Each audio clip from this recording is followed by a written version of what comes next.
L'erreur ou le code de panne FC dans un climatiseur peut être lié à une défaillance du module de commande du compresseur. Quelques recommandations pour résoudre ce code de panne sont 1. Débrancher l'appareil de l'alimentation électrique pendant plusieurs minutes.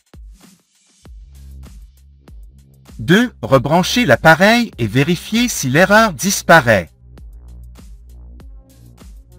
3. Si l'erreur persiste, vérifiez avec un multimètre si la tension d'alimentation est normale.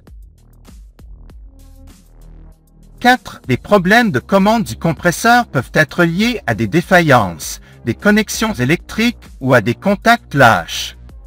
Vous devez vérifier l'état de tous les câbles. 5. Il peut y avoir des problèmes électriques à l'intérieur du compresseur. Pour diagnostiquer le problème, débranchez le compresseur et, avec un multimètre réglé sur l'échelle des ohms, mesurez la résistance électrique entre les paires de broches du connecteur du compresseur. Toutes les valeurs obtenues doivent être égales et ne doivent jamais indiquer l'infini. 6. Mesurez la résistance électrique entre chaque broche et le boîtier du compresseur en utilisant l'échelle des mégaohms. Cela ne doit jamais indiquer une valeur de résistance électrique. Cela doit toujours indiquer l'infini, ce qui exclut les problèmes de fuite de courant à la Terre. 7. Concentrons-nous maintenant sur le contrôleur électronique de l'unité extérieure. Vérifiez si ces voyants lumineux s'allument ou clignotent. 8. Si les voyants s'allument ou clignotent, cela peut indiquer que la carte génère une tension continue, et il est recommandé de se concentrer sur le circuit IPM, qui est chargé de distribuer cette tension générée. Si aucun voyant ne s'allume, il est recommandé de concentrer l'inspection sur le circuit PFC, le générateur de tension. 9. Lorsque les voyants ne s'allument pas, pour vérifier le circuit PFC, assurez-vous que la tension continue apparaît à l'intérieur de la carte, en particulier la tension à la sortie du pont redresseur du PFC. Lorsque l'appareil est alimenté en 110 volts Canada, la tension après le pont redresseur doit être d'environ 150 volts CC, et lorsque l'appareil est alimenté en 220 volts Canada, elle doit être d'environ 300 volts CC. 10. Si la tension continue après le pont redresseur est correcte, maintenant, sans alimenter la carte, vérifiez la continuité électrique entre l'entrée et la sortie de la bobine ou du réacteur du circuit PFC. 11. Vérifiez les valeurs correctes des résistances présentes dans le circuit PFC, ainsi que l'état de la diode et, bien sûr, inspectez visuellement et avec un capacimètre l'état des condensateurs, en plus de vérifier la continuité électrique dans les pistes de la carte. 12. Vérifiez l'état du transistor IGBT du circuit PFC. Pour vérifier le module électronique IPM, suivez ces étapes.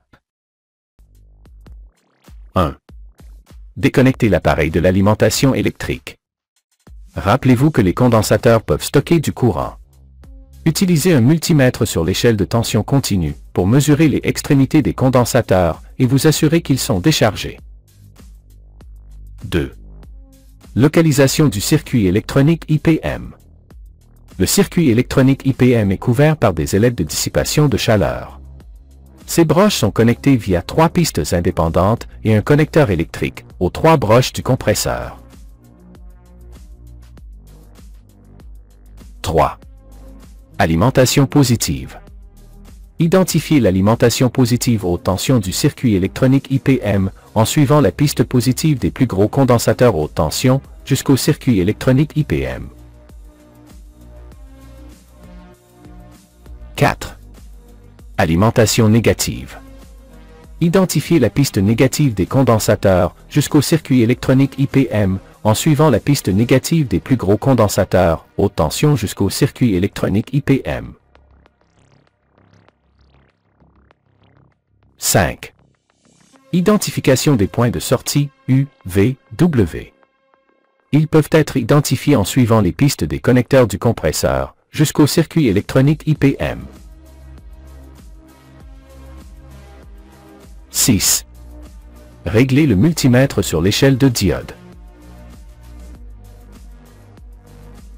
7. Le circuit électronique IPM est composé en interne de 6 transistors IGBT, chacun contenant une diode, que nous allons tester. Commençons par le test d'intégrité des 3 premières diodes. A. Placez la pointe noire du multimètre sur l'entrée positive du circuit électronique IPM. B.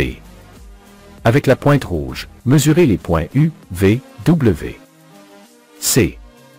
Les valeurs de tension d'activation minimale doivent être d'environ 0,45 volts pour chaque mesure. D.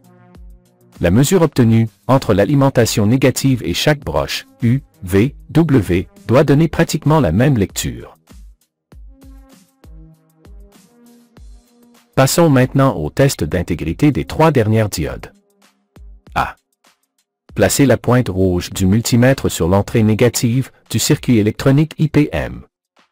B. Avec la pointe noire, mesurez les points U, V, W. C. Les valeurs de tension d'activation minimale doivent être similaires à celles obtenues précédemment. D.